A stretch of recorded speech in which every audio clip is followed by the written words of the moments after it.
CMRL Exalogic കേസിൽ മുഖ്യമന്ത്രി പിണറായി വിജയന്റെ മകൾ വീണ അടക്കമുള്ളവരുടെ മൊഴിപ്പകർപ്പ് ആവശ്യപ്പെട്ട് എൻഫോഴ്സ്മെന്റ് ഡയറക്ടറേറ്റ് ഇതിനായി എറണാകുളം അഡീഷണൽ സെഷൻസ് കോടതിയിൽ ED അപേക്ഷ നൽകി.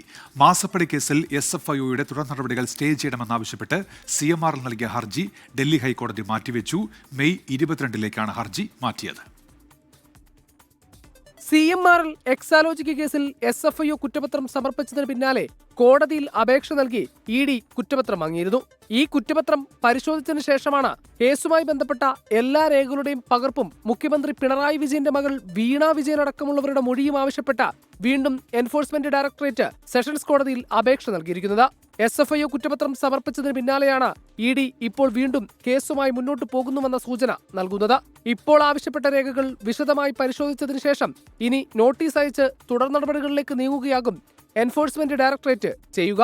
മുഖ്യമന്ത്രിയുടെ മകൾ ഉൾപ്പെടെയുള്ളവരെ വിളിച്ചുവരുത്തി ചോദ്യം ചെയ്യാനും എൻഫോഴ്സ്മെന്റ് ഡയറക്ടറേറ്റിന് പദ്ധതിയുണ്ട്. കള്ളപ്പണം വെളുപ്പിക്കൽ നിരോധന നിയമപ്രകാരമാകും ED നടപടികൾ.